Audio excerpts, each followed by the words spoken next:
오늘도 새벽을 깨워 주님께 나온 여러분들을 환영하고 축복합니다. 오늘도 하나님의 말씀이 여러분에게 함께 있어 말씀 따라 살아가기를 축복합니다. 오늘 본문은 여리고성이 무너지는 장면입니다. 그리고 오늘 본문에서 하나님은 이렇게 말씀하십니다. 여호와께서 너희에게 이 성을 주셨느니라. 거룩한 전쟁에서 승리를 주시는데 그 승리의 주어가 여호수아도 아니고 사람도 아니고 바로 하나님이십니다. 여호와께서 주시는 것입니다. 오늘 말씀 15절과 16절입니다. 15절에 보면 가장 먼저 제일 처음에 시작하는 단어는 일곱째 날입니다. 그 전날 그리고 하루 이틀 사흘 계속 이스라엘 백성은 여리고성을 돌았습니다. 그런데 아무런 변화가 없었습니다. 성벽은 그대로였습니다. 그런데도 그들은 또 돕니다. 또 돌았습니다. 여기에서 우리는 믿음을 볼 수 있습니다. 믿음은 내 눈에 변화가 보이면 혹은 보여야 움직이는 것이 아닙니다. 하나님이 말씀하셨기 때문에 성벽에 아무런 변화가 일어나지 않아도 하나님이 말씀하셨기 때문에 움직이는 것입니다. 여리고 전쟁은 특이하죠. 어떤 군사의 기술로 이긴 것이 아니라 그런 전쟁이 아니라 하나님이 일부러 그렇게 싸우게 하신 전쟁입니다.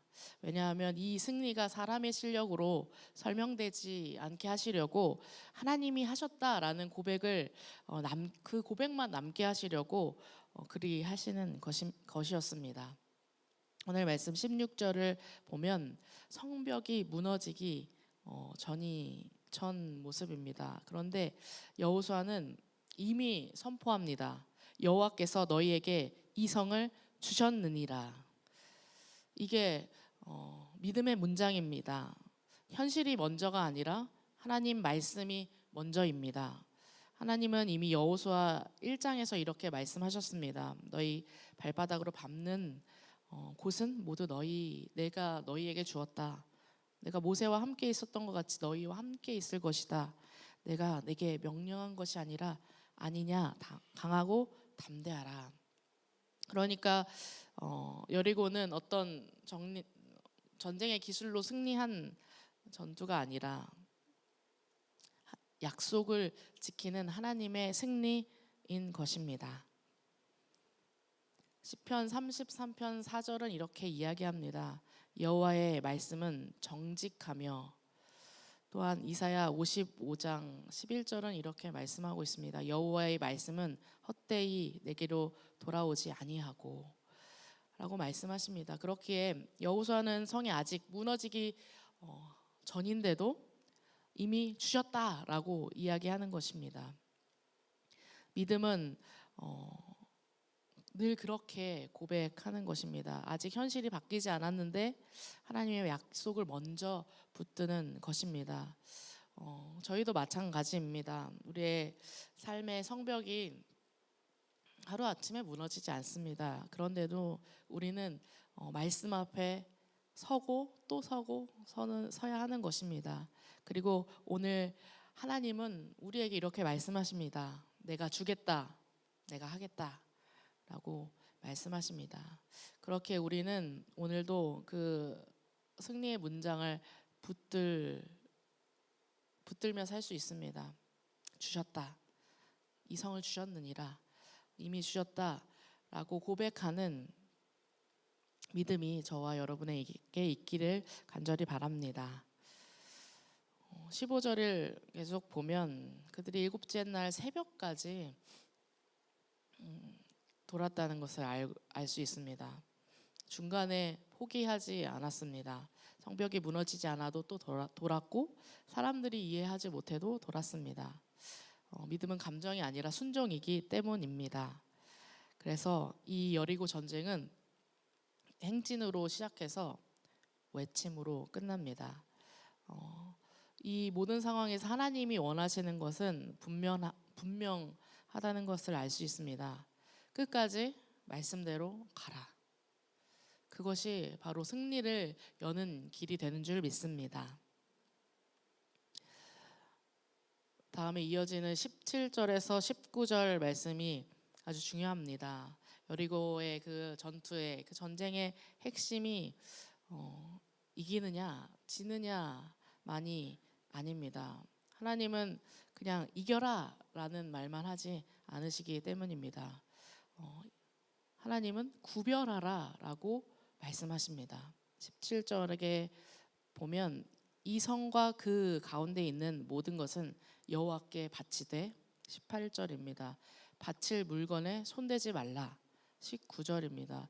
은금과 동철 기구들은 다 여호와께 구별될 것이니. 바치라, 손대지 말라, 구별하라 라고 하나님께서 말씀하고 있는 것입니다. 하나님의 전쟁은 전리품을 챙기는 전쟁이 아닙니다. 욕망을 만족시키는 전쟁이 아니라 하나님의 이 승리를 통해서 너희는 나의 백성이다 라는 그것을 새겨 넣으시려 하시는 것입니다. 하나님은 여리고에서 분명히 선을 긋게 하십니다. 이건 내 것이다.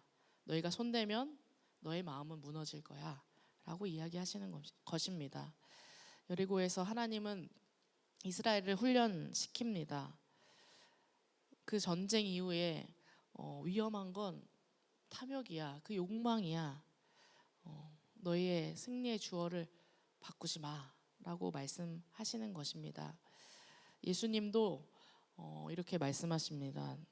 너희가 하나님과 재물을 겸하여 섬기지 못하느니라. 마태복음 6장 24절입니다. 골로새서 3장 5절은 탐심은 우상 숭배니라 라고 말씀하고 있습니다. 왜 여리고에서 이렇게 강하게 말씀하실까요? 그것은 하나님의 백성이 거룩함을 잃어버리면 끝이기 때문입니다. 베드로전서 1장 16절은 이렇게 이야기합니다. 내가 거룩하니 너희도 거룩할지어다. 이 말씀을 듣는 우리에게도 동일한 적용이 됩니다. 신앙은 그냥 적당히 믿는 것이 아니라 하나님께 속한 것과 세상에 속한 것을 구별하는 것입니다. 구별되지 않는 신앙은 결국 타협하게 됩니다. 우리가 주일 말씀에서 들은 것처럼 이 타협은 공동체를 무너뜨리고요, 가정을 무너뜨리고 우리의 다음 세대를 유혹하고 무너뜨립니다. 우리가 적당히 믿지 않고 하나님께 바치고 탐욕에 손대지 말고 구별되어 사는 저와 여러분 되기를 축복합니다.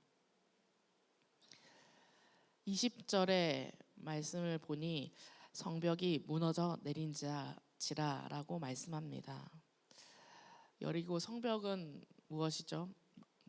성벽은 보호와 안전을 상징합니다. 사람들이 보기에 안전했지만 아무리 안전장치가 단단해도 하나님이 심판하시면 하나님의 손이 닿으면 그것은 한순간에 무너지게 되어 있습니다.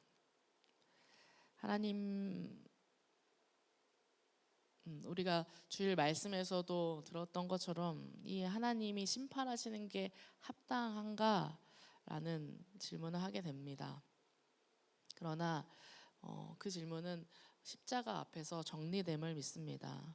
하나님은 죄를 가볍게 보지 않으시고 그렇기에 심판하십니다.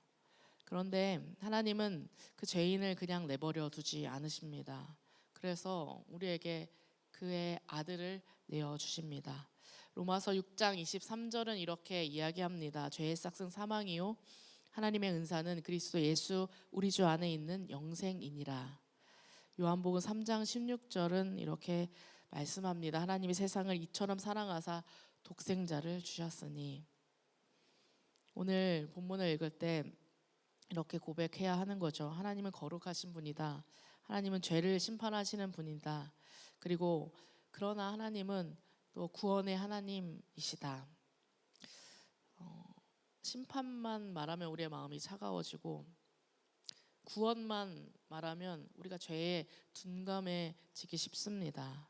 그렇기에 하나님의 말씀은 이 둘을 같이 세우는 것입니다. 여리고는 무너지고 그러나 동시에 누군가는 그 안에서 살아남습니다. 그게 그 오늘 말씀의 다음 장면 22절과 22절에서 25절에 나오는 장면입니다. 여리고는 무너지는데 라합은 살립니다. 이게 하나님이십니다. 하나님의 성품이 여기서 다시 드러나십니다. 하나님 심판하시지만 동시에 약속에 신실하신 분이십니다. 여호수아 2장에서 라합에게 주셨던 그 말씀을 여호수아 6장에서 그대로 성취하십니다. 그리고 라합은 라합만이 아니라 그들의 가족을 함께 살리는 구원의 역사를 보게 됩니다. 사도행전 16장 31절 말씀이죠. 주 예수를 믿으라. 그리하면 너와 내 집이 구원을 받으리라. 아멘. 라합에서 끝나는 것이 아니라 하나님의 구원 역사 안으로 그가 들어가게 됩니다. 살몬은 라합에게서 보아스를 낳고 라합도 믿음으로 의롭다 하심을 받은 것이 아니냐 라고 그의 구원을 확증하고 있습니다. 이게 우리에게 주시는 하나님의 복음입니다. 그 사람의 과거가 아니라 그 사람의 과거가 하나님의 은혜를 막지 못합니다. 하나님은 성벽 가장자리에 있던 라합을 살리시고 또 그를 통해서 구원의 역사를 이루어 가십니다. 하나님이 여시는 구원의 길은 그런 것입니다. 계속 이어서 말씀을 보면 26절에 이 여리고 성을 다시 건축하는 자는 저주를 받을 것이다 라고 말씀하고 있습니다. 여호수아는 여리고를 다시 세우지 말라라고 선포합니다. 하나님이 심판하신 것을 사람이 다시 아름답게 포장해서 세우지 말라는 것이죠. 단지 도시를 재건하지 말라라는 의미뿐만 아니라 영적으로도 분명한 경고인 줄 믿습니다. 내가 무너뜨린 그 죄 다시 세우지 마. 내가 끊어낸 그 옛 삶 다시 복원하지 마라는 말씀이기도 합니다. 고린도후서 5장 17절은 이렇게 말씀하고 있습니다. 그런즉 누구든지 그리스도 안에 있으면 새로운 피조물이라 이전 것은 지나갔으니. 우리에게도 마찬가지입니다. 하나님이 무너뜨리신 것을 내 욕망으로 다시 세우려 할 때가 있습니다. 하나님이 끊어내신 죄를 내가 다시 끌어안고 싶을 때가 있습니다. 하나님이 떠나게 하신 관계와 그 습관을 다시 복원해 하고 싶어질 때도 있습니다. 그러나 그때마다 우리가 이 말씀을 붙듭니다. 다시 세우지 말라. 하나님이 무너뜨리신 여리고를 다시 올리지 말라. 이 말씀을 새기는 저와 여러분 되길 바랍니다. 마지막 27절입니다. 여호와께서 여호수아와 함께 하시니. 결론은 이것이죠. 이 전쟁에서 여호수아가 큰 승리를 이루었다. 여호수아가 잘했다라는 것이 아닙니다. 하나님이 함께 하셨다는 것입니다. 그의 성공이 결론이 아니라 하나님의 임재가 결론입니다. 오늘 그 함께 하시는 그 승리의 하나님이 저와 여러분과 함께 하기를 축복합니다. 우리의 삶에 여리고와 같이 무너지지 않는 것들이 있을 수 있습니다. 무너져야 할 성벽도 있습니다. 끊어내야 할 탐심도 있고요. 하나님이 손대지 말라 말씀하신 영역이 분명하게 있습니다. 그러나 하나님이 요구하시는 건 오늘 말씀에 따라서 끝까지 말씀대로 걷는 순종이고 승리의 자리에서도 거룩한 구별이며 약속을 끝까지 지키시는 하나님에 대한 신뢰입니다. 그리고 하나님이 무너뜨린 그 여리고를 다시 세우지 않겠다는 결단인 줄 믿습니다. 오늘 그 말씀을 기억하며 우리와 함께 동행하시는 하나님과 승리하는 저와 여러분 되기를 축복합니다.